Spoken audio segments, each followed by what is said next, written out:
On the 30th year after marrying Zhao Cheng'an, he was finally about to die. Before he died, he held my hand, his face full of guilt and emotion. "Chinga, marrying you has been the greatest blessing of my life."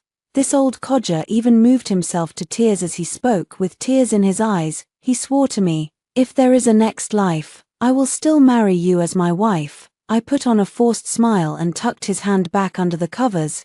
"Your Highness is talking nonsense again." In the latter half of the night, he finally closed his eyes and died. Our descendants gathered around the bedside crying, and I also put on a show, covering my face with my sleeve, but in fact, I was only afraid they would see me laughing. I had kept up the act for half my life, so much so that everyone believed I was deeply in love with him. Now at last I've outlived him to death. I can't even imagine how blissful life will be from here on out. I had already started looking forward to a happy life in the future, but to my surprise, when I woke up, I had returned to the age of 1501. "Qingwan, look, that's Zhao Cheng'an." Before I could recover from the dizziness, my arm was grabbed and shaken. A voice both familiar and unfamiliar rang in my ear. I turned toward it and saw a young face. "WN Ning."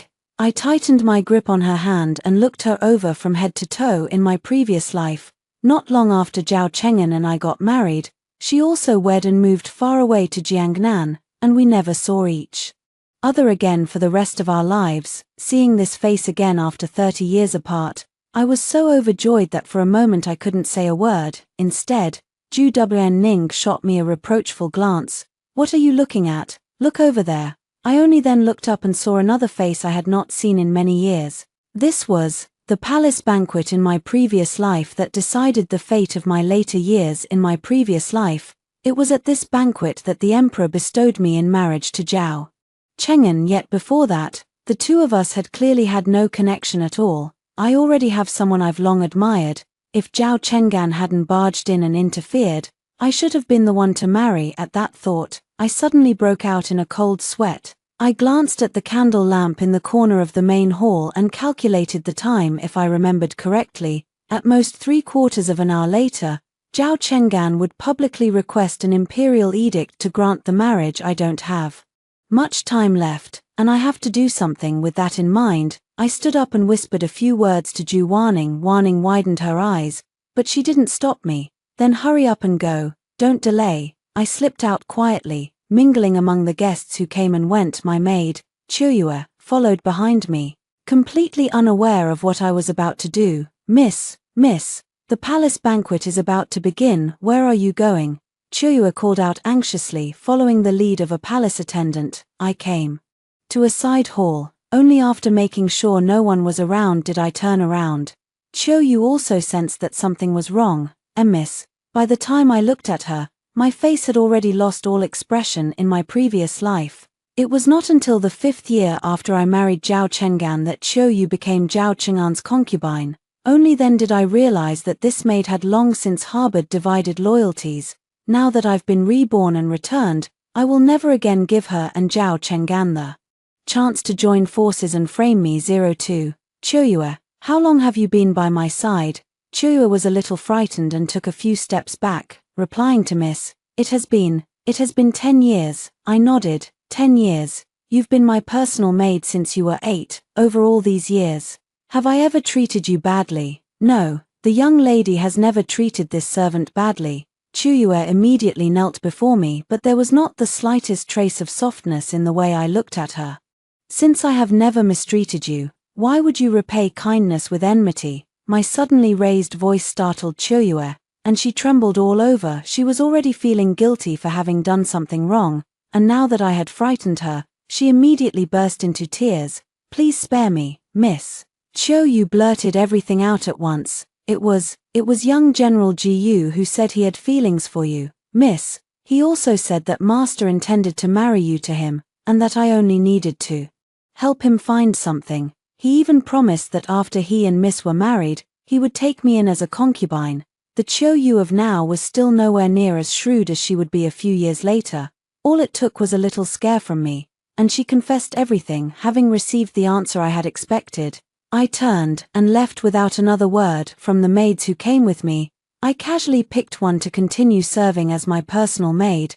As for Qiuyu, I had her tied up with her hands and feet bound, and later she would be taken to the main hall to await judgment. If you tell the truth in a moment, I can still handle this matter leniently, and your family won't be implicated by you. Otherwise, you should know what becomes of a servant who betrays their master. I threatened Qiuyu for a bit, and she was already completely panicked, too frightened to disobey. With the biggest hidden danger around me finally dealt with, I felt relieved enough to return to the banquet. 03 The banquet was warm and harmonious. When I returned to my seat, WN Ning leaned over and whispered to me, "Do you know that young General Gu?" My heart immediately went on alert. "No, why do you ask?" WN Ning wrinkled her nose. "When you went out just now, he was secretly watching you.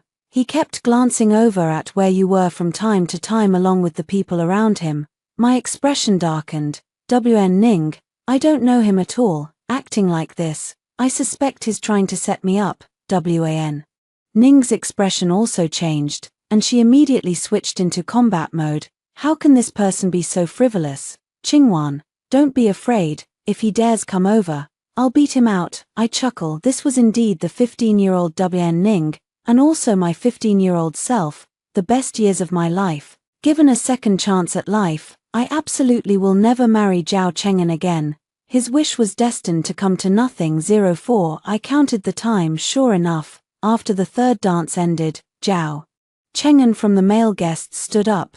The Jiyu family had originally been a line of military generals for generations, but in recent years, with no wars to fight, it had long since declined. But 3 months ago, Zhao Cheng'an won several consecutive victories at the border.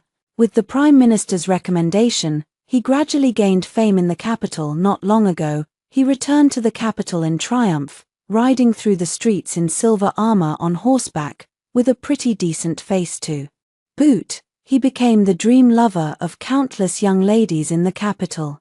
His name had also reached WN Ning's and my ears, but we had never thought of having any connection with him, not to mention that WN Ning and I already had our own beloveds. Even setting that aside, the Jiyu family's social standing alone made it impossible for us to be betrothed to each other. Even in my previous life, I could never understand it. There were so many noble ladies in the capital, and plenty whose family backgrounds were better than mine, so why had Zhao Cheng'an singled me out until the very end? In my previous life, I never asked. In this life, perhaps I can finally get an answer. As Zhao Cheng'an stood up, the banquet grew a little quieter. Everyone could tell that he had something to say. The emperor, seated at the head, looked at him with great interest. "Lord Gu, is there something you wish to speak to me about?" Before Zhao Cheng'an spoke, he glanced in my direction. Seeing his bashful expression, everyone understood tacitly what he was about to say next. Only I remained expressionless. My eyes lowered as I looked at the wine in front of me swaying gently. Just as in my previous life, Zhao Cheng'an brought up the matter of the imperial betrothal in front of everyone.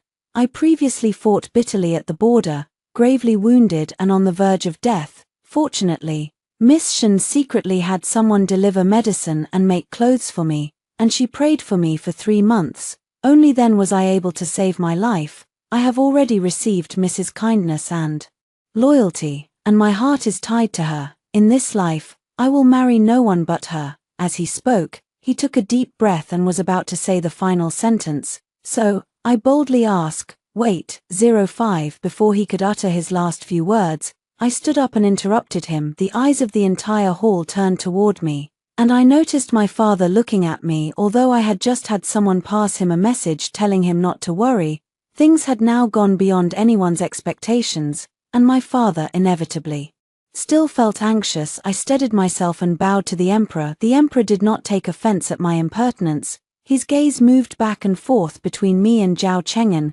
carrying a hint of amusement and curiosity. "Does Miss Shen have something she wishes to say?" the emperor asked me. I took this opportunity to make it clear. "Your Majesty, I beg you to see this clearly. 3 months ago, the noble families of the capital indeed held a charitable event to donate clothing, food, and medicinal supplies to the soldiers guarding the borderlands, and this humble woman naturally took part as well." As I spoke, I glanced at Zhao Cheng'an. All the clothing and food supplied to the soldiers defending the frontier bore the markings of their respective aristocratic families. This humble woman contributed an additional 500 taels of silver, and all the grain and provisions I donated were duly recorded. My actions were meant only to offer a slight contribution to the countless soldiers at the frontier, not for any private gain. As for the favor General Gu mentioned, I would never dare to accept such a claim. Moreover, before today, I had never even met General Gu. How could there have been any secret exchange of gifts? Therefore, what General Gu said about secretly arranging for someone to help him, and about praying for his blessings for 3 months is simply utter nonsense.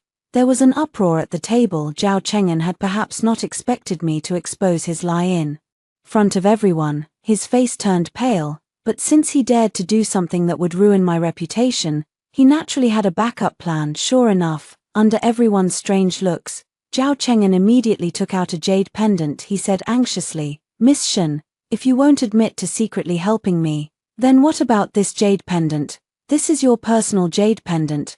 Back then, you had someone convey it to me as a token of our love." Once that jade pendant was brought out, some people had already begun to waver. A personal jade pendant like that can only be given to someone very close. For him to confront me face to face like this, that jade pendant is very likely to be real.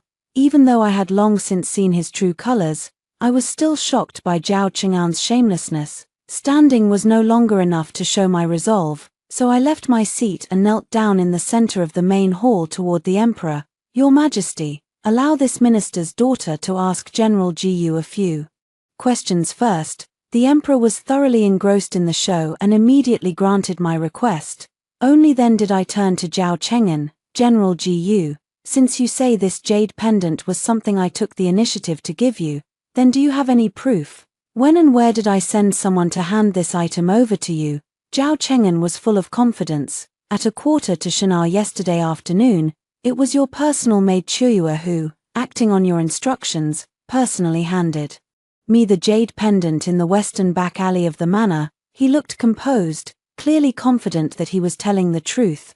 I also knew he was telling the truth. 06. Everyone held their breath, watching my reaction, while I turned to the emperor and bowed deeply. "Your Majesty, this subject's daughter's personal jade pendant was indeed stolen yesterday. However, since it is a private item of a young woman, I did not make a fuss about it. I never expected that it was actually my personal maid, who had been deceived and, in collusion with General Gu, intended to use this item as leverage to tarnish my innocence."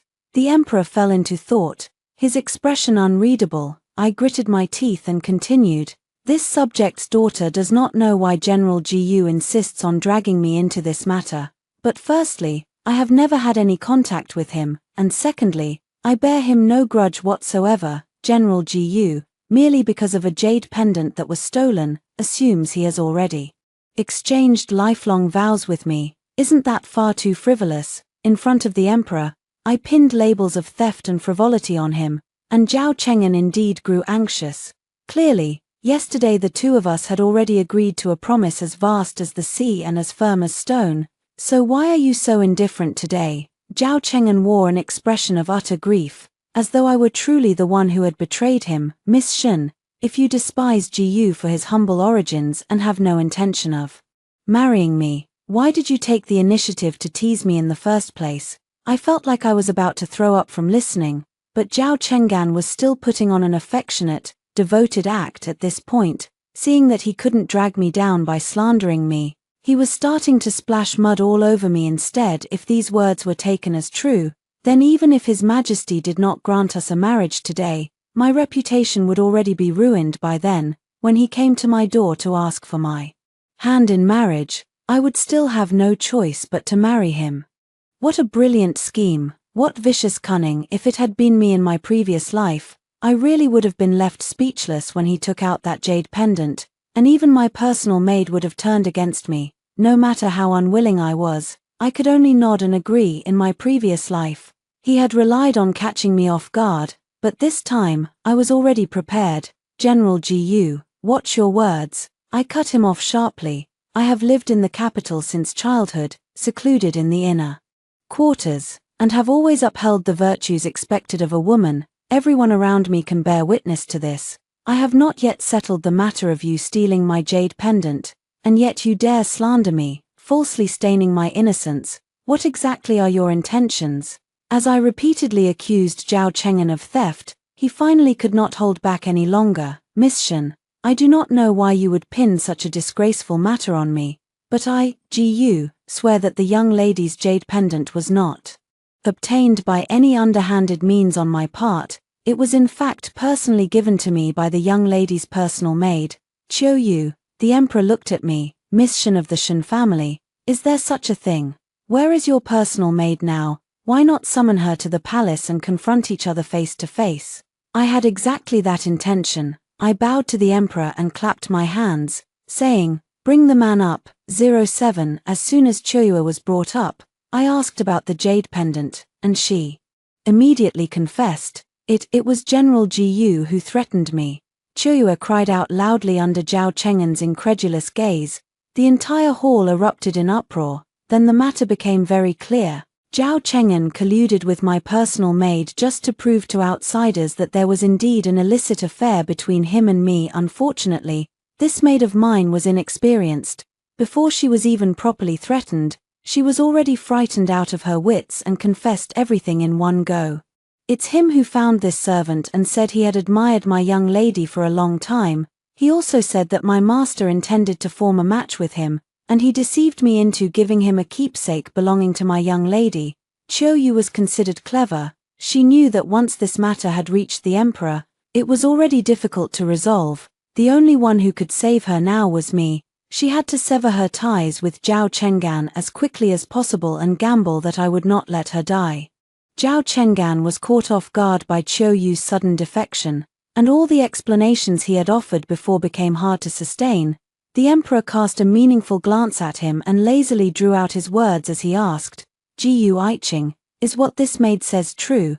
Qiu knelt prostrate on the ground, trembling all over, banging her head repeatedly and begging the emperor to see the truth clearly. For a moment, Zhao Cheng'an also found it difficult to come up with any reasonable words. Beads of sweat, as big as soybeans, rolled down from his temples. I sneered inwardly. Zhao Cheng'an, oh Zhao Cheng'an, in my previous life, you used my reputation to threaten me in full public view. Did you ever imagine that one day you would bring a rock down on your own foot? In my previous life, I was too naive, which was why I fell into his trap unprepared. Given another chance, Zhao Cheng'an can forget about using me and the power of the Shen family to rise to great heights again. I will make sure he rots in the mud forever, with no chance of ever turning things around. 08 To avoid seeming too aggressive, I even patiently waited for 10 breaths of time. After determining that Zhao Cheng'an had nothing left to argue, I bowed deeply to the emperor. Your Majesty, General Gu has been silent for a long while, so I suppose he has nothing left to refute. This humble daughter implores your Majesty to uphold justice for me and ask General Gu why, today, before so many eyes, he would speak such slanderous words to damage my innocence. If baseless accusations can destroy an unmarried woman's reputation with nothing but empty words, then if others with ill intent follow his example in the future, how are women in this world supposed to conduct themselves? Tears welled in my eyes. General Gu's actions have truly corrupted the atmosphere of the court and humiliated the etiquette of noble families. By now, Zhao Cheng'an had a very slim chance of making a comeback. Wn Ning also rose from her seat and knelt beside me to speak on my behalf. Yes, Your Majesty, please see this clearly. This minister's daughter and Miss Shen are close friends, but I have never had any dealings with this young General Gu. Where does this talk of an engagement come from? My father also stood up from his seat and bowed respectfully to the emperor. Your Majesty, this humble minister's family has never had any dealings with the Gu family, nor have I ever mentioned my daughter's marriage to General Gu. General Gu is a pillar of the nation, but to use such a method to force a marriage in full view of everyone does seem rather unbecoming of a great general. The situation on the spot suddenly turned one-sided. Even though Zhao Cheng'an had been promoted by the Grand Chancellor, with such a scandal breaking out, His official career would no longer be as smooth as it had been in his previous life. The emperor glanced at Zhao Cheng'an with a smile that was not quite a smile. Minister Ji, is this indeed the truth? Zhao Cheng'an quickly walked to the center of the main hall and knelt straight down. Your Majesty, there may indeed have been some misunderstanding in this matter. Zhao Cheng'an spoke with force and conviction, and the firmness in his eyes made the onlookers trust his words a little more. I glanced sideways, wanting to see what else he could possibly say at this point. Then I heard Zhao Cheng'an say loudly, "It is true that I have long held feelings for Miss Shen, but because my family background was humble, I did not dare to intrude rashly, so I secretly asked Miss Shen's personal maid to convey my feelings to her on my behalf." The moment I heard him say that, I knew something was wrong. Sure enough, Zhao Cheng'an went on to say, "But perhaps my words were not clear enough, which led this girl to misunderstand. She acted on her own and actually stole Miss Shen's jade pendant, which made me believe that Miss Shen and I were deeply in love. My sudden proposal at the palace banquet today was indeed my fault." He even turned to me in a very solemn manner, so sincere that it was hard to find any fault in him. Zhao Cheng'an pushed all the blame onto Qiuyue, leaving himself completely clean. How could Qiuyue allow him to slander her? She immediately screamed, "You're lying. It was clearly you who came to me and said, Miss Qiuyue." Zhao Cheng'an's voice suddenly rose, startling Qiuyue so much that she was momentarily at a loss for words. "I know you have feelings for me, but the one I admire is your young lady. I made that clear to you from the very beginning, yet you actually went so far as to steal the jade pendant just to get into my GU family, committing an act that tarnished your lady's reputation. Now, before His Majesty, a treacherous and unfaithful servant like you, even if I were unwilling to pursue the matter, cannot escape the death penalty." Qiuyue's face turned ashen with fear. She wanted to argue, but she was no match for Zhao Cheng'an at all. With just a few words, Zhao Cheng'an painted Qiuyue as a scheming woman eager to cling to the powerful and influential. Although Qiuyue repeatedly denied it, between a battle-hardened general of great merit and a maid who had betrayed her former master, everyone's inclination was very clear. At the very end, Qiuyue finally thought of me. Crying and wailing, she crawled toward me. Miss, I was wrong. Please save this servant, spare my life, miss." I looked at her, looking at this face, covered in tears and snot. What came to mind was the provocative glance she had given me in my previous life when she successfully became Zhao Cheng'an's concubine. You and I were master and servant, after all. I sighed. A light lit up in the depths of Qiuyue's eyes, and I turned around and bowed to the emperor. This maid has after all been by this subject's daughter's side for many years. I beg your majesty to show mercy. The emperor's eyes narrowed slightly. While Qiuyue had already revealed an expression of wild joy, I smiled faintly. Then continued, "Leave her with an intact corpse." 09 The emperor burst into hearty laughter. "I thought you would plead for that vile maid, but it seems I was mistaken. As expected of Minister Shen's daughter, like father, like daughter." Qiuyue was dragged out, her screams doing nothing to disturb the jubilant atmosphere in the hall. We each returned to our seats, and Zhao Cheng'an and I never exchanged another glance. As for what happened just now, everyone had their own views. It wasn't as though they had all completely believed Zhao Cheng'an's explanation, but this was a palace banquet, held mainly to celebrate Zhao Cheng'an's great victory over the Xiongnu. If I kept dwelling on his faults, it would make me seem as though I didn't care about the bigger picture. Fortunately, Zhao Cheng'an could no longer bring up the matter of asking for a marriage proposal. However, even if he didn't mention it, someone else would. Another man at the male guests stood up, clad in a jade white brocade robe. Merely rising to his feet made the entire banquet fall into a solemn hush. All eyes gathered in that direction. I didn't. I lowered my head and took a few sips of cold tea. The emperor looked toward the man, his brows and eyes tinged with a gentle smile. That was the eldest princess's only son, the emperor's only nephew, the young prince who had just come of age and already been granted a title and fief. "Mingxian, what are you doing?" The emperor doted on this only nephew, his tone carrying the indulgence of playing around with a child. Gu Mingxian glanced over at me. I was so embarrassed that even my ears turned red, and I lowered my head even further. Wn Ning was still grinning mischievously beside me, just waiting for him. But who would have thought Zhao Cheng'an would show up halfway through? I thought the two of you wouldn't make it today. Wn Ning sighed. What nonsense are you talking about? I was so anxious that even my cheeks felt hot and burning. Yes, in my previous life, if it weren't for Zhao Cheng'an, it should have been Jiyu Mingxian who married me in my past life. When Zhao Cheng'an publicly said he wanted to marry me, Jiyu Mingxian was one of the few people who stood by my side. He naturally would not believe what Zhao Cheng'an said. Even though Zhao Cheng'an had both witnesses and evidence on his side, he still firmly stood in front of me and told the emperor it was impossible.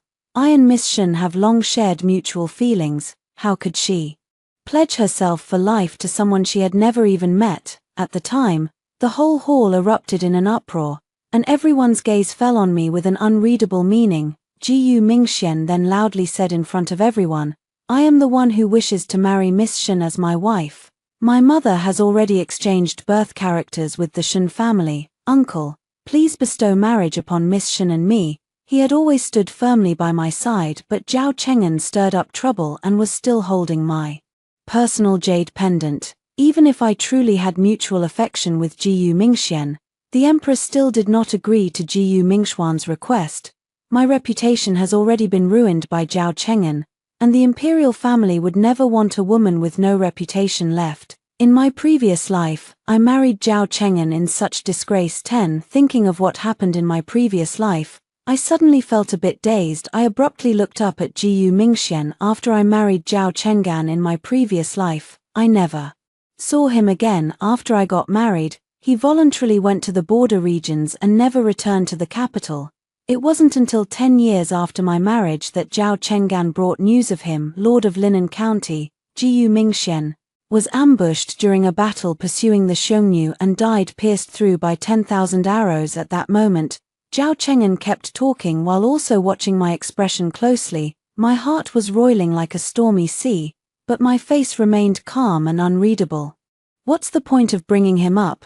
He's all in the past now. Zhao Cheng'an was very satisfied with my reaction, and laughed as he pulled an arm around my shoulders. To have a wife like this, what more could a husband ask for? Countless times, he told me that marrying me was the greatest blessing of his life. I quite agreed. Then I added another dose of chronic poison to his food. When I was in my teens, I was too naive to realize his scheming against me. It was only after we got married that I gradually figured it out. There had never been any true feelings between us, only countless tangled interests. He used me and the Shen family as a stepping stone, using my entire life to pave the way for his own smooth rise in officialdom. The reason Jiyu Mingxian volunteered to go to the frontier was also very simple.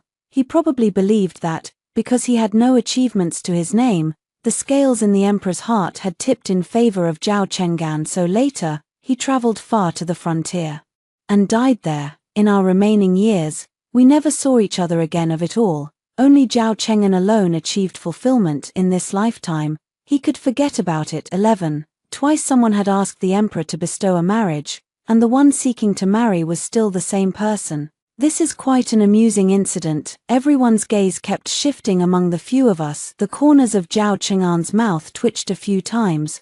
Already beyond his control, the emperor was also looking on with a mind to enjoy the spectacle. Miss Shen, is what he said this time true? I raised a smiling face, a little bashful, but my words were clear and distinct. Everything the young prince said is true. The emperor burst into hearty laughter. Jiyu Mingxian and I exchanged a distant glance, and we both saw deep affection in each other's eyes. Some said this was a match made in heaven, while others openly and covertly mocked Zhao Cheng'an. Zhao Cheng'an had already completely lost face because of what had just happened, and now Jiyu Mingxian had gone so far as to do this, which was no different from pressing his face into the ground and trampling on it. Watching him end up condemned by all, I felt only a sense of satisfaction. The emperor had laughed enough and was also planning to agree to Jiyu Mingxuan's request, but at this moment, Zhao Cheng'an, who had remained silent all along, suddenly stood up again. Your Majesty, you must not, he said loudly. 12. My smile froze. If the emperor were to approve my marriage to Jiyu Mingxian on the spot, then from this day on, Zhao Cheng'an would have another stain on his reputation that would be difficult to erase. Publicly entangling a young woman from a respectable household and falsely accusing an innocent woman of having an affair with him, this was not the conduct of a gentleman. All his military achievements could be tarnished because of the breach of discipline caused by this matter, and it would also leave a bad impression in the emperor's mind. I knew he wouldn't let it go so easily, but I didn't expect him to react so quickly before I could even question him. Jiyu Mingxian spoke first. May I ask, young General Jiyu, what is inappropriate about this king seeking the hand of the person I love? Why not tell me? As soon as Jiyu Mingxian opened his mouth, he was already dripping with sarcasm. Although Zhao Cheng'an's expression was dark, his manners were still impeccable. He cupped his hands toward Jiyu Mingxian, then raised his voice and said, Miss Shen has just confronted me and cleared up the misunderstanding. This has already drawn the attention of both court and common people.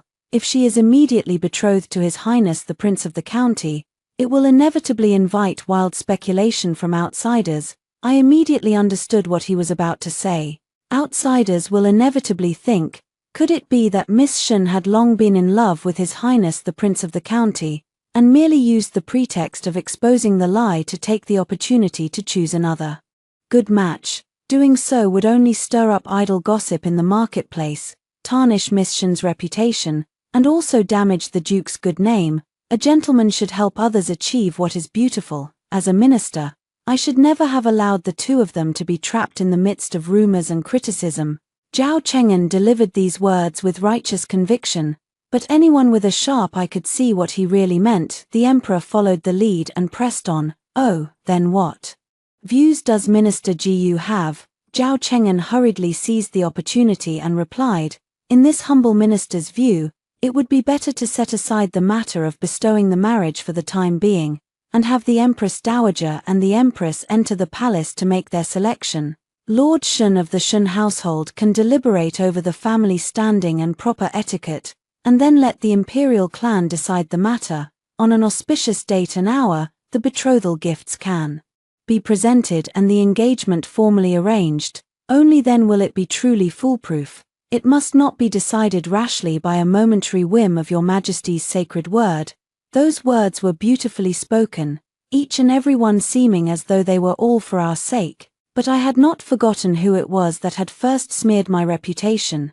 General Jiyu, your words are mistaken. Though the corners of Jiyu Mingxuan's mouth were still slightly raised, his gaze had already turned cold. First, in the matter of parents' approval and matchmakers' words, I have already followed due form in advance. Half a month ago, I had an elder visit the Shun residence on my behalf to convey my intentions and discreetly reach an understanding with Lord Shun. This was not a spur-of-the-moment decision made at today's banquet. It was not a proposal without a matchmaker or betrothal gifts, nor was it a rash and presumptuous act. Second, Miss Shun is dignified and upright. Today she proved her innocence in public, open and above board, and had never damaged her reputation in the first place. We are mutually devoted and openly and honorably matched. How could there be any suspicion of improper conduct? Jiyu Mingxian cast one last glance at Zhao Cheng'an. If a young lady's lifelong happiness is delayed merely because someone once maliciously framed her, then it would only chill the hearts of the world. Jiyu Mingxuan's presence was overwhelming. His words were well-reasoned and well-founded. Leaving Zhao Cheng'an speechless for the moment, I immediately pressed the advantage. Your Majesty, please see clearly. I rose and bowed to the Emperor. This subject's daughter has conducted herself throughout her life in strict adherence to propriety, never once overstepping boundaries. Earlier, General Jiyu stole my personal jade pendant and fabricated a former connection, slandering my reputation in the process. I had no choice but to prove my innocence, only to preserve the rules of my family. I had no feelings to begin with, so how could there be any talk of seizing the opportunity to choose another worthy man? I have known the prince for many years. He came to pay his respects at my home, and both sides tacitly understood each other. Our families are of one mind, and this is in line with the rights and conventions of matchmakers. A man and a woman marrying, with matching backgrounds and mutual affection, is nothing to be criticized. Just because someone's scheme failed, must I Sacrifice a lifetime of marriage because of another person's mistake? Wouldn't that be utterly absurd? Zhao Cheng'an was hit back-to-back by Jiyu Mingxian and me, and immediately found it hard to hold his ground. I knew he wanted to make the emperor temporarily abandon the idea of arranging a marriage for me. That way, as long as the emperor had not personally and explicitly decreed my marriage, he would still have room to maneuver if he goes around spreading rumors in the marketplace later. I can easily be made out to be a fickle, unfaithful woman, but as long as the emperor personally grants the marriage here in this great hall today, he will never again have the chance to cling to the Shen family. Besides, after today's farce, the Shen family will surely be at odds with him to the death. Jiyu Mingxian glared at Zhao Cheng'an and immediately turned back to plead with the emperor. Uncle, you clearly know about Shen girl and me, please just agree to it, with someone as shrewd as the emperor. What could he possibly not see through? In front of everyone, he fell silent for a long moment. Both Jiyu Mingxian and I had our hearts in our throats. Zhao Cheng'an also nervously lifted his head amid the emperor's long silence. Since both sides are holding to their own accounts, the emperor finally spoke. 13.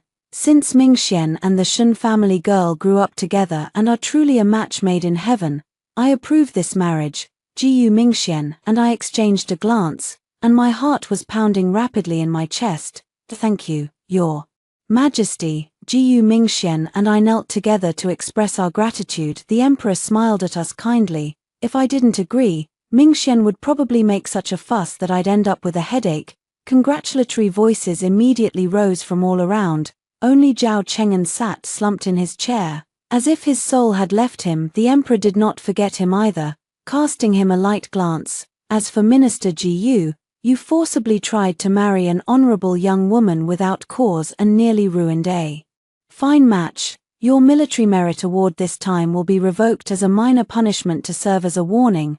This punishment was undoubtedly a slap in Zhao Cheng'an's face. The military merits he had earned with his life at the frontier were now all rendered void by a single misstep. Even thunder, rain, and dew are all the emperor's grace. Even if he grinds his teeth to pieces, he has to kneel obediently and shout, "Long live the emperor." A crowd of people gathered around my father, loudly offering their congratulations. The noble ladies from aristocratic families also teased me with smiles. I knew there was something going on between you and the young prince long ago. Jiyu Mingxian was even more smug and pleased with himself. Only Zhao Cheng'an, all the bustle had nothing to do with him. Since this palace banquet was a welcoming feast held for Zhao Cheng'an, and the emperor was still seated above, no one said anything in front of him, but being ignored in the crowd was already enough to make him uncomfortable in his previous life. Starting from this palace banquet, he rose to great success. Fortunately, this time, I can finally be completely rid of him for the rest of my life. I, Shen Qingwan, will have no connection whatsoever with him. Zhao Cheng'an 14. After the palace banquet, I did not give Zhao Cheng'an a chance to speak to me. Even when he called my name in the crowd, I pretended not to see him and hurried away. Holding Wn Ning's hand, Jiyu Mingxian took the initiative to walk over and speak with Zhao Cheng'an. I don't know what happened after that, but the next day I heard about what took place after I left. It was said that the young lord asked Zhao Cheng'an for the jade pendant that belonged to me, and Zhao Cheng'an, unable to get down off the stage in front of everyone, had no choice but to hand it over before leaving. Jiyu Mingxian even sneered into Zhao Cheng'an's ear. General Jiyu bears the responsibility of restoring the glory of the entire Jiyu family, so he should not act so rashly and rudely. Fortunately, Miss Shen was quick-witted today, or else you would have dragged her into this misunderstanding without even realizing it. General Jiyu should also know that what does not belong to you will never truly be yours. When I heard the news, I felt indescribably pleased. Now that my marriage to Jiyu Mingxian is set in stone, the imperial edict granting the marriage has already been issued. Zhao Cheng'an also wouldn't dare spread rumors harmful to me right under the emperor's nose. This matter became a laughingstock, and Zhao Cheng'an's actions could be said to have offended most of the civil officials. Those with daughters at home, in particular, were all keeping far away from him. After returning to the capital in his previous life, he rose to the rank of second-grade official, soaring upward with the help of my Shen family and the chancellor. Yet now, all I heard was that he still lived in the old house in the west of the city. And no one at court had mentioned promoting him or granting him a higher title. Zhao Cheng'an had remained in obscurity for a long time. I had always kept someone secretly watching him, and after Jiyu Mingxian discovered it, he was somewhat displeased. If there's anything you want to know, just tell me directly. I might even be able to help a little. After thinking it over, I felt what he said made sense, so I cautiously brought it up. There's something odd about Zhao Cheng'an. I've clearly never had any dealings with him, yet he insists on forcing a connection with me. At the palace banquet that day, we humiliated him so badly and ruined his chances at an official career. I'm afraid he's not the type to let this go. Jiyu Mingxian wholeheartedly agreed. If it weren't for the few battles he won, who in the capital would even know who he is? Jiyu Mingxian sniffed. And he even tried to use those underhanded tactics to force you into marriage in front of uncle. It's obvious his targeting the Shun family. You absolutely must not get involved with someone like him. I felt a little helpless. How is this me provoking him? He came looking for me on his own. Jiyu Mingxian curled his lip. Don't worry, I've already been urging uncle to transfer him out of the capital, and uncle should agree any moment now. Hearing his words, I felt a little more at ease, but for some reason, perhaps because the nightmare of my past life still lingered in my mind day and night, I had a feeling that Zhao Cheng'an would not just give up so easily. 15 Sure enough, 2 months later, I ran into bandits on the mountain path while coming down from Gone Temple. My guards were not the problem, but the mountain road was rugged, and the horses were spooked, charging recklessly forward at full speed. The carriage jolted violently, and outside there were only chaotic screams. Yet inside the carriage, I instead calmed down. At this moment when things go unusually, there must be something sinister behind it, and such abnormality was very likely Zhao Cheng'an's revenge. Enduring the dizziness and nausea brought on by the violent jolting, I lifted the carriage curtain to look outside. Beyond the mountain road was a bottomless cliff. If the carriage plunged down from here, there would truly be nothing left of us but a mangled corpse. I had no time to think about whether the coachman had been thrown off at some point or had already been killed by the bandits. Struggling, I crawled out of the carriage. By then, the guards and the bandits had long been left far behind. I held my breath and reached for the reins on the horse's back. I finally managed to get hold of the reins, but now I still had to grip the carriage to keep my balance. With only one hand, I simply couldn't exert enough force to steer the horse. As I watched the horse pick up speed, I steeled myself and pulled out the hairpin from my head, which I had ground down to a sharp point. I had been quietly sharpening this hairpin ever since my rebirth, just in case Zhao Cheng'an ever resorted to some dirty trick.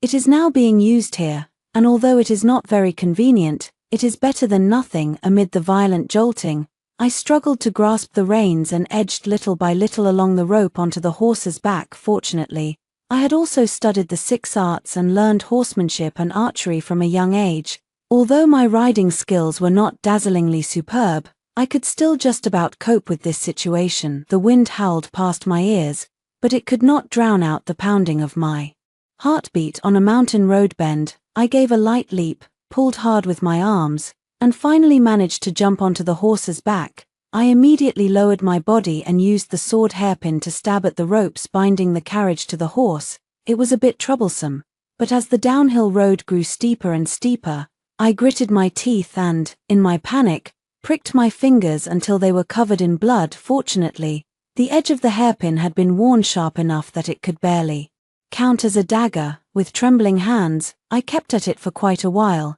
and at last the final hemp rope snapped. After the carriage was freed from the horse's pull, it plunged off the cliff in an instant. I didn't even dare look twice. I shoved the blood-soaked hairpin back into my hair, pulled the reins, and shouted, "Giddy up!" 16 Just as I was about to rush down the mountain road, I ran straight into Jiyu Mingxian, riding toward me on horseback. His eyes were red, and he looked like a madman. But the moment he saw me, all that hatred on his face turned to a blank stare. Qingwan, he looked at me in disbelief, and then was overwhelmed by boundless joy. "You're alive, Qingwan." He immediately cleared the mountain path, preventing my horse from colliding with the crowd. Seeing him appear, the nerves I'd been holding taut all this time finally relaxed as well. I pulled hard on the reins, slowing the horse down. Imperial physician, Imperial physician. Jiu Mingxian noticed the blood on my hand and, before I could even get closer, shouted for the Imperial physician.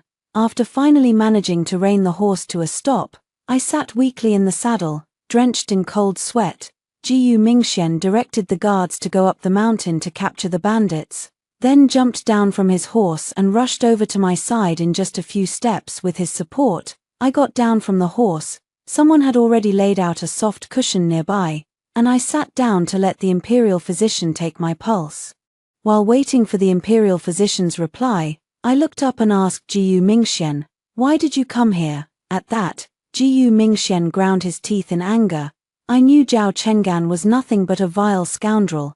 The moment he took the initiative to talk to me after court today, I knew he was up to no good again. He went on cursing Zhao Cheng'an without stopping, so I hurriedly cut him off. "He told you something happened to me. He was not being kind at all," Jiu Mingxian said viciously, "but he kept dodging the subject with me. What could I possibly have to chat with him about? It was obviously just to stall for time." I kept listening, and he was really grasping at straws, too, saying that there have recently been bandits lurking around Gone Temple, specifically robbing noble ladies who come to the temple to pray for blessings. As soon as I heard that, I knew he definitely wasn't up to anything good. "And you had just said you were coming to Gone Temple today." As he spoke, Jiu Mingxian looked somewhat guilty. He took the ointment handed over by the Imperial physician and applied medicine to the puncture wounds and abrasions on my palms. "It's my fault. I was still too late." His voice was filled with both heartache and self-reproach. I shouldn't have kept talking to him even though I knew full well he meant no good. I was somewhat weak from exhaustion, but after hearing what he said, I still couldn't help laughing. How much time can a few words really take? Besides, I'm fine, aren't I? Jiu Mingxian looked at the palm of my hand with red eyes.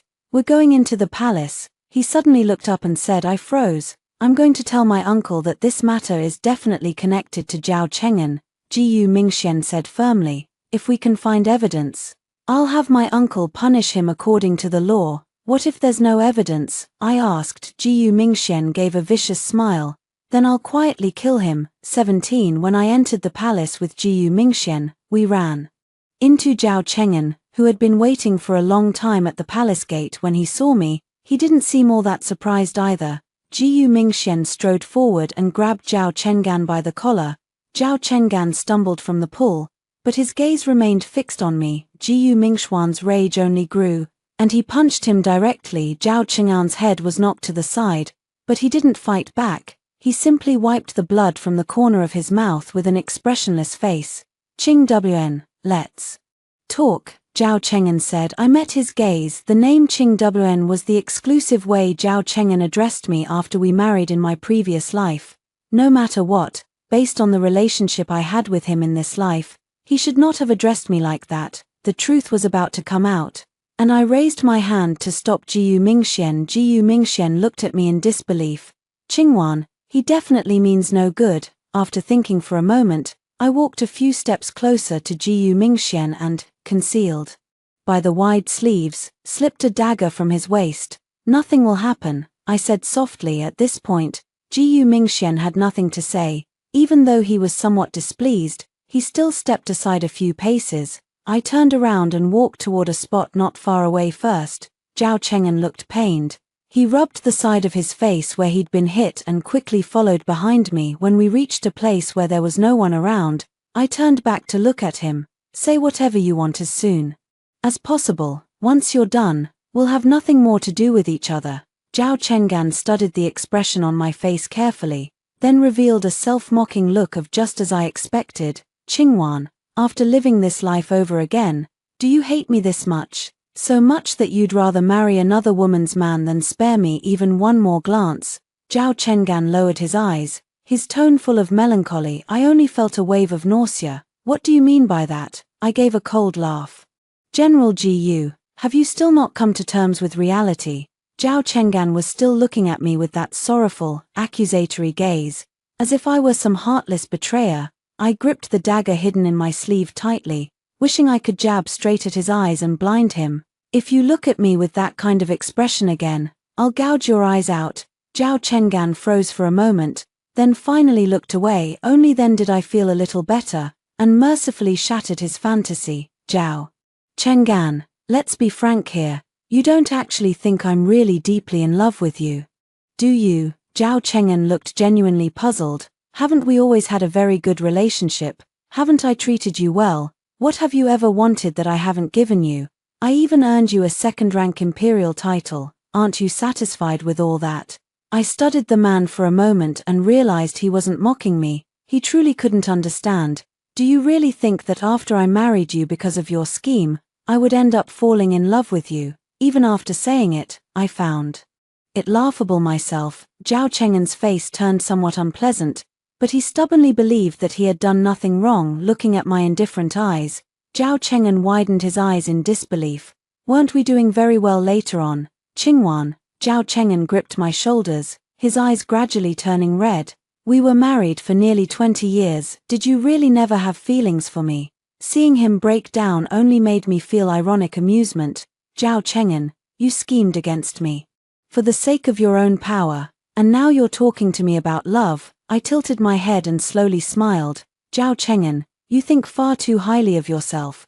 Guess why? In your previous life, you died so early before even reaching 18. Perhaps I had played the part too well in my last life, painstakingly maintaining the demeanor of the mistress of a noble household, so much so that I had Zhao Cheng'an completely wrapped around my finger. That ungrateful bastard of a man had actually taken it seriously. He didn't really love or value me all that much, but the power and convenience I could bring him at least saved him 20 years of detours. In my previous life, he relied on the power of my Shen family to move effortlessly through official circles.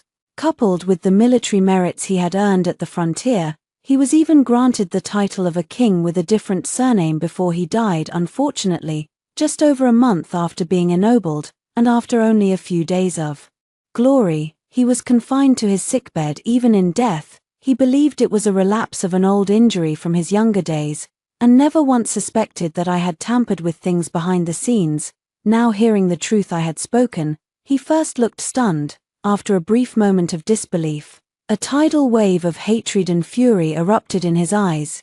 You bitch, you set me up." Zhao Cheng'an's whole face twisted upon learning the truth. He wanted nothing more than to strangle me. "I trusted you so much, and you poison woman." Before he could grab my neck, I swung the dagger I had long hidden in my sleeve and slashed down.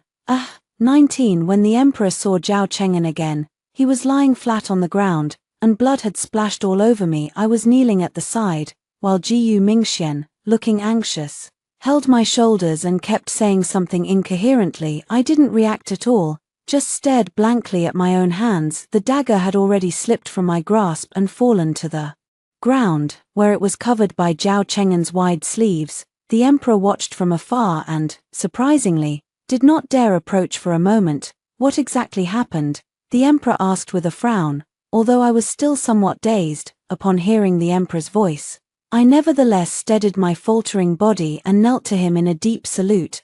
"This subject's daughter greets your majesty." Jiyu Mingxian ran over and explained to the emperor what had just happened between us and Zhao Cheng'an. Indeed, Zhao Cheng'an was the first to try to injure me, and I only swung the dagger in self-defense, which seemed beyond reproach. After hearing the full sequence of events, the emperor also expressed understanding. The imperial physician came over, looked at Zhao Cheng'an, who still had a breath left in him, and dragged him away to administer acupuncture. The emperor did not reproach me, even though Zhao Cheng'an had achieved repeated military merits at the frontier. After what had happened at the palace banquet not long ago, the emperor had already believed Zhao Cheng'an to be lacking in private virtue and had no intention of promoting him. Now that he learned Zhao Cheng'an had attacked me in private, the emperor's disgust toward him deepened even more. "If he can survive, hand this matter over to the Dali temple to handle. If he doesn't make it through," the emperor tapped the tabletop and, after a brief pause, said, "bestow him a general's title posthumously, and let it be Jiyu Mingxian." Nodded repeatedly. The emperor did not make things difficult for me. Taking into account that I was in a dazed state, He directly pardoned me and let me return home. As soon as I left the palace gates, I changed from my earlier fragile, listless appearance and raised my hand to wipe away the bloodstains splashed on the side of my face. The blood had already dried, and I even used quite a bit of force. Jiu Mingxian watched my rough movements with some heartache. Be gentler, gentler, look, you've rubbed your face red. I let out a quiet breath, that deep-seated exhaustion, the kind that had already sunk into my bones in my past life, finally left me with that sigh. Mingxian, aren't you curious what exactly happened between Zhao Cheng'an and me? Jiu Mingxian suddenly fell silent. I looked over at him, but he had already lowered his head. I don't dare ask. I didn't fully tell him about the grudge between Zhao Cheng'an and me, but seeing Jiu Mingxian so downcast, I still said a few more words. He and I are enemies. Ever since that imperial banquet, I lowered my eyes, not intending to say more. Things like past and present lives sound far too absurd, and will remain my eternal secret. Jiu Mingxian could tell I was hiding something, but after staring at me for a long while, he suddenly reached out and gripped a section of my sleeve. It's all in the past, Jiu Mingxian said softly. Evil people will eventually get what they deserve. Qingwan, it's over now. At that moment, I widened my eyes and looked at Jiu Mingxian intently, trying to find something in him, but I couldn't find anything new in his eyes. In my previous life, I hadn't seen him for nearly 20 years, and I had no idea what the later Jiu Mingxian would look like at all. Even after being reborn, my aged heart had long since forgotten what Jiu Mingxian should have been like, but at this moment, the way he looked at me seemed to carry a tenderness that transcended time, making me break down in tears. 20 The stab I dealt Zhao Cheng'an did not end his life. He was saved, but a hideous scar remained on his neck, and on that day, when I was defending myself, there were witnesses present. Moreover, the bandits who appeared on the mountain road had already been captured and confessed that Zhao Cheng'an had been behind it. To think that such brazen lawlessness could occur under the very feet of the Son of Heaven, His Majesty was furious and ordered a thorough investigation. Now more things have come to light. According to the Chancellor's report, it turned out that Zhao Cheng'an's military achievements were not entirely his own. He had merely claimed the merits of fallen soldiers as his own. With the Chancellor's evidence, even though Zhao Cheng'an was still injured, he was ordered to be thrown into the imperial prison. My fault seemed insignificant compared with the crimes Zhao Cheng'an had committed, and I was instead even praised by the emperor. Zhao Cheng'an falsely claimed military merit, colluded with mountain bandits, and intended to kill. With several charges piled on top of one another, he was personally sentenced by the emperor to be beheaded after the autumn harvest. On the day he was to die, he sent someone to pass on a message saying that he wanted to see me one last time, but I ignored him. My wedding date with Jiu Mingxian had already been set. I needed to go to the jewelry shop to order a few sets of headpieces, go with the embroiderer to choose my own wedding dress, and work with father to draw up my dowry list. I still had to go to the training grounds to ride horses, teach classes at the girls' school, and manage the few shops under my name. As for Zhao Cheng'an, he was nothing more than a nightmare from the past. Qingwan, look at this, do you like it? Watching Jiu Mingxian run toward me with a hairpin held up high, I couldn't help but smile. The past has gone. From here on, all that awaits me are good days. Extra chapter. On the day of the wedding, a 10-mile red bridal procession stretched through the streets, and the whole city was draped in scarlet silk. The bridal sedan departed from the Shun residence, circled halfway around the capital, and finally came to a steady stop before the gates of the prince's manor. I sat on the wedding bed, my veil blocking my view so that I could only see my hands clasped together on my knees. Today, my nails were painted with bright red rouge. WN Ning had colored them for me, saying that a bride should be full of festive vitality. After waiting for what felt like ages, the door was pushed open, and footsteps approached from near and far. The moment the wedding rod lifted my veil, I raised my head and met Jiu Mingxian's smiling eyes. Today he wore a bright red wedding robe, which set off his jade-like features. Every trace of his brows and eyes brimmed with the spirited confidence of youth. Qingwan, he called me softly, his voice a little hoarse. You're so beautiful. The matron of honor beside us smiled and urged us to drink the nuptial wine. We each held a cup, crossed our arms, and drank. The liquor was fiery and stung my eyes red at the corners, but he kept his gaze fixed on me, as if he could never look enough. By the time the guests had left, it was deep into the night. He closed the door, turned to look at me, and suddenly reached out to tuck the stray hair at my forehead behind my ear. "I finally married you." He said those words very softly, yet they carried a sense of profound relief. I suddenly thought of his previous life, when he had gone far to the frontier and ended up pierced by 1,000 arrows. My nose stung, and I almost shed tears. "What's wrong?" he asked, a little flustered. "Are you feeling unwell somewhere?" I shook my head and took his hand. "Nothing, I'm just happy." He smiled, the warmth of it spreading from his eyes, as gentle as the spring breeze in March. That night, with red candles burning brightly and the bed curtains drawn low, he treated me with utmost tenderness, as though holding some fragile treasure. The days after our marriage were far livelier than I had imagined. The prince's residence had originally been cold and deserted. Jiyu Mingxuan's mother, the eldest princess, lived in the princess's residence, while he lived alone, with no one in the manor even to talk to. After I married in, the first thing I did was straighten out the internal affairs in my previous life. I had been the mistress of the Jiyu family for 30 years, so managing the household came naturally. Within 3 days, I had sorted out the servants' registry and the storeroom accounts, expelled those who were lazy and deceitful, and added a few honest, dependable people. When Jiyu Mingxian returned from court and saw the manor transformed, he stood frozen for quite a while. "Qingwan, what trick did you use? These servants won't even listen to me on ordinary days." "They don't listen to you because you're too easygoing." I helped him change clothes and hung his court robe on the clothes rack. "Starting tomorrow, every day at the hour of Mao, I'll have the steward wait outside your study. You'll review the important matters of the household one by one. You don't need to handle everything yourself, but you do need to make them know you have everything under control." He smiled and put an arm around my shoulder. "My lady is right. This husband remembers. Ju Wanning came to see me every few days. She had married 6 months before me, and her husband's family was an old clan from Jiangnan.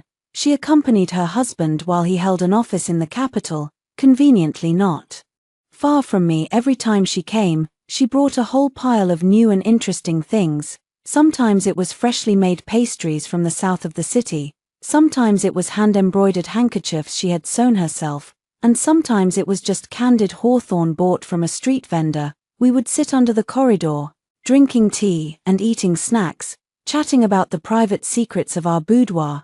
"Qingwan, do you know, I heard Zhao Cheng'an has become skin and bones in the prison."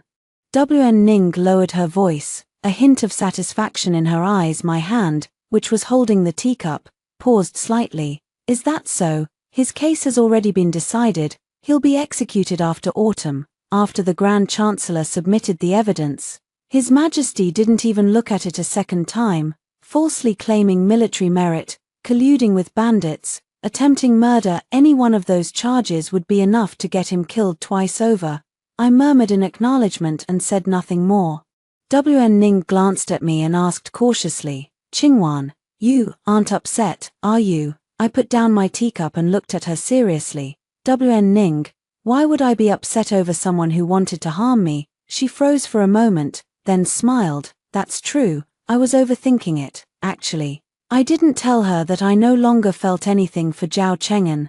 The 30 years of torment in my previous life had come to a complete end with that slash of the blade and that imperial decree. The me of now only wanted to live my own life well. In late autumn, news came that Zhao Cheng'an had been executed.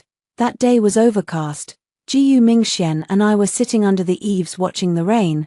The steward came in to report that the execution at the punishment grounds had already been carried out. Jiyu Mingxian glanced at me, as if wanting to speak but stopping himself. "What happened?" I asked. "Nothing." He held my hand. "It's just that, the rain is so heavy. Do you want to put on another layer?" I knew what he wanted to ask, but he didn't ask. He was always like that. Though he had many doubts in his heart, he never forced me. At night, leaning against his chest, listening to the patter of rain outside the window, I suddenly spoke. "Mingxian, aren't you curious about what happened between me and Zhao Cheng'an?" His arm tightened. When you want to tell me, you'll naturally tell me. He was my husband in my past life, I said. His body stiffened for a moment. He schemed against me for power, tricked me out of my jade pendant, and forced me into marriage in front of everyone. After I married him, he relied on me and the Shen family to establish his footing at court, yet treated me like nothing more than a decoration. He kept other women outside, had children with them, and I was kept in the dark for 30 years.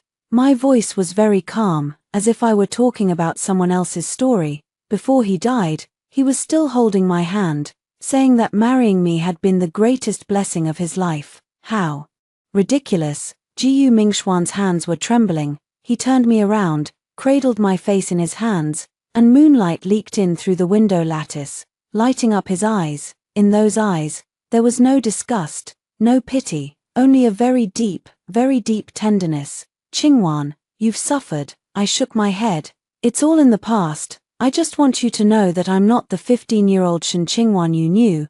Inside me lives an old woman who has lived 2 lifetimes.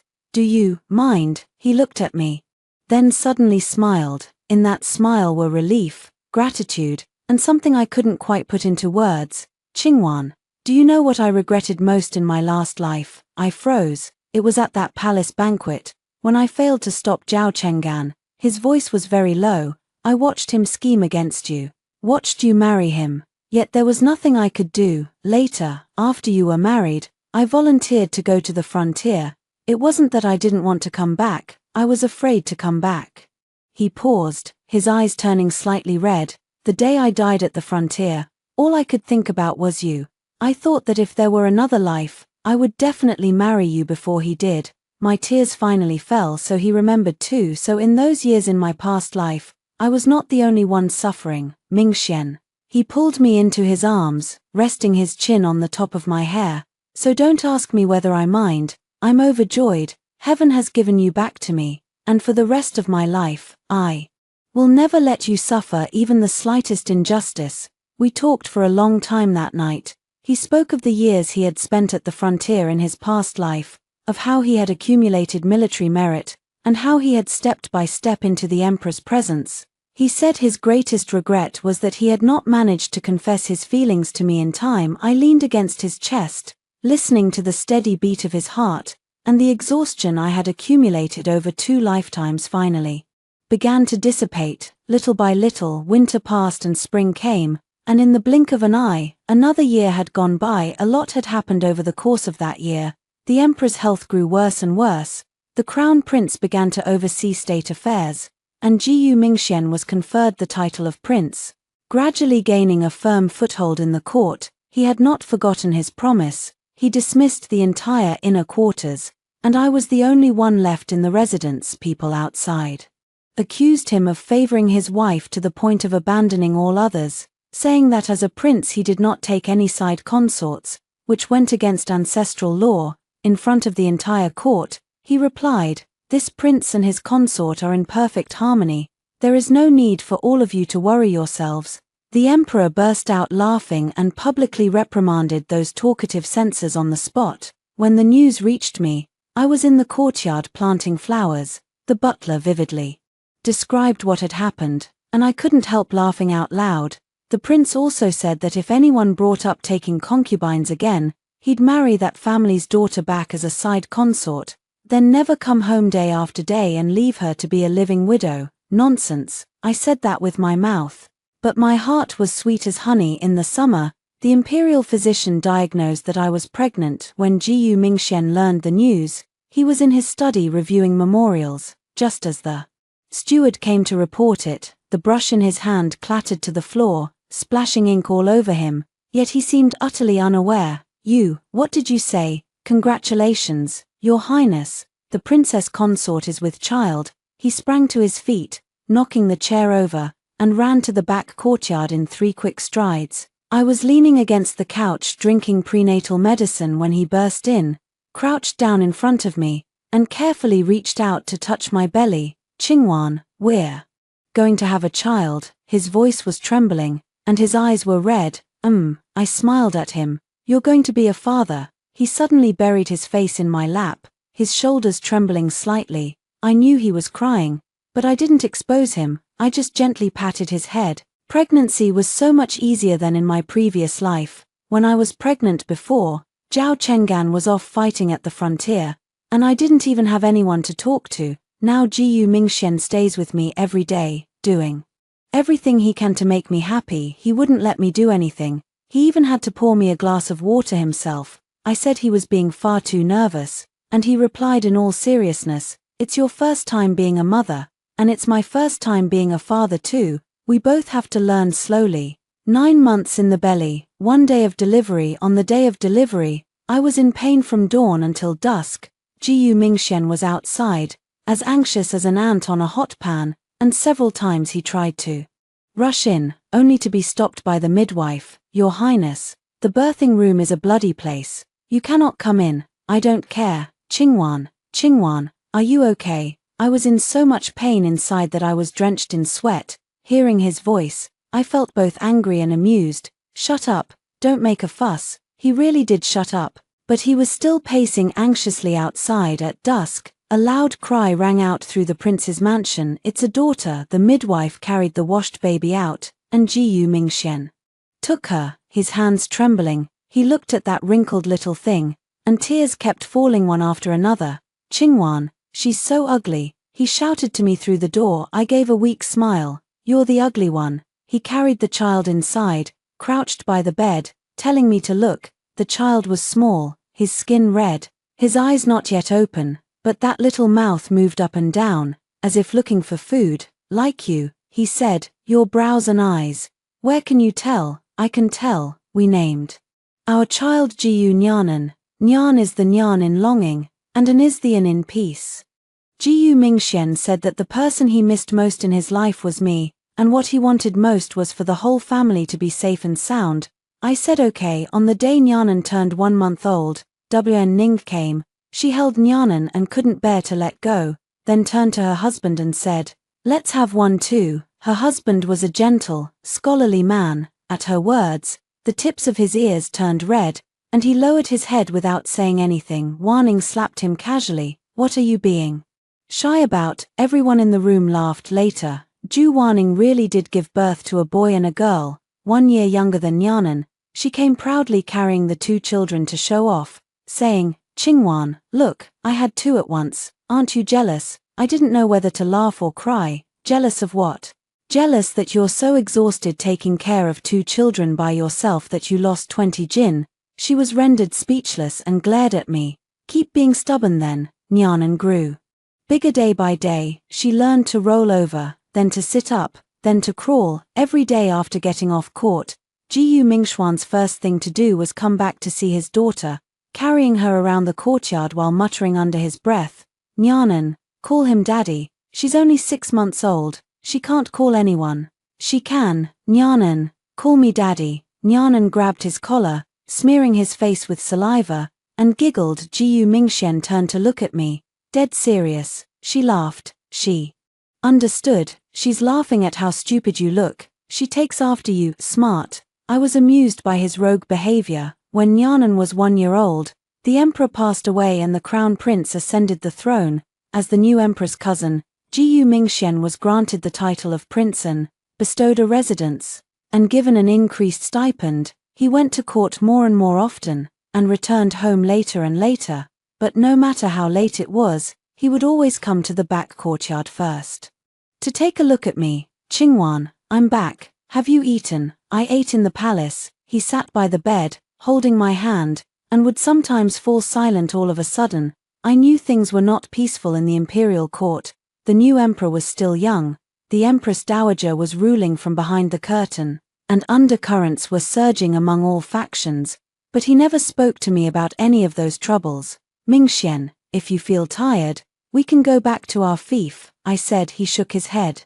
"Before my uncle died, he entrusted the crown prince to me. I can't let him down. Qingwan, give me a few more years. Once the new emperor can stand on his own, I'll take you back to Jiangnan, grow flowers, raise fish, and live a peaceful life." I leaned against his shoulder and said softly, "All right."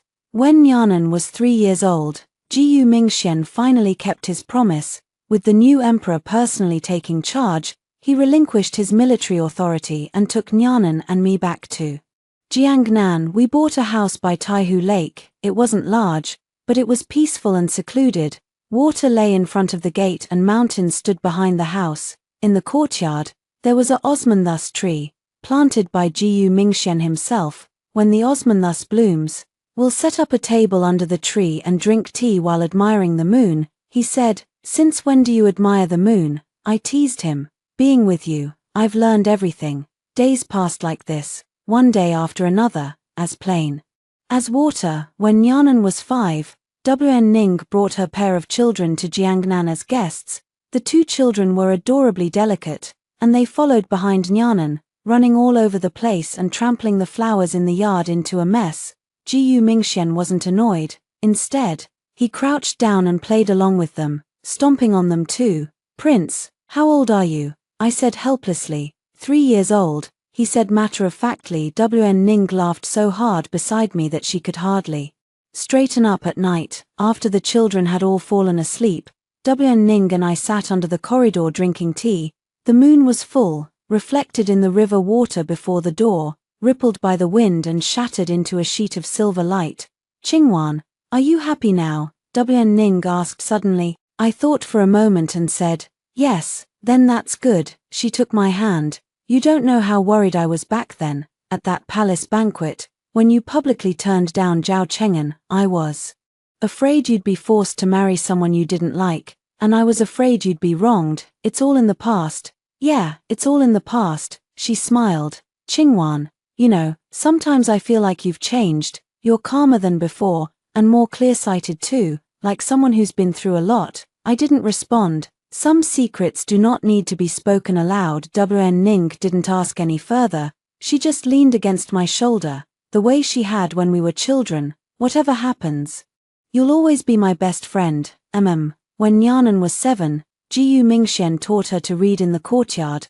Nyanan couldn't sit still. After reciting just a couple of lines, she would run off. He never got annoyed. He would chase after her, pick her up, and bring her back, then continue teaching. I was sitting nearby doing needlework, watching the father and daughter, when a wave of indescribable emotion suddenly rose in my heart. In my previous life, I spent an entire lifetime hating one person, hating so deeply that I even forgot how to smile myself. Now, all that hatred had long since vanished, replaced by a very deep, very quiet sense of contentment. Mother, Nyanan ran over and threw herself into my arms. Father said there's a line in the Book of Songs, a fair and graceful maiden is sought by a gentleman. What does it mean? I glanced at Jiyu Mingxian. He was smiling at me. It means that your father liked your mother back then, I said. Nyanan tilted her head and thought for a moment. Then is father a gentleman? You ask him. Nyanan ran over to ask, and Jiyu Mingxian scooped her up in one arm, saying with a smile, of course daddy is a gentleman. Otherwise, how could I have married such a wonderful girl like your mother? Nyanan giggled, wrapping her arms around his neck. Then am I a gentleman too? You are a little gentleman. Daddy is lying. I'm a girl, and girls aren't gentlemen. Girls can be gentlemen too, Jiyu Mingxian said seriously. Your mother is one. Nyanan nodded as if she understood, then ran over to give me a kiss before running back to her studies. Autumn gave way to spring, and the osmanthus tree grew taller year by year. Just as Nyanan grew older year by year, by the time she was 12, she was already able to help me manage the household, and occasionally she would argue a few points with Jiyu Mingxian, leaving him speechless every time.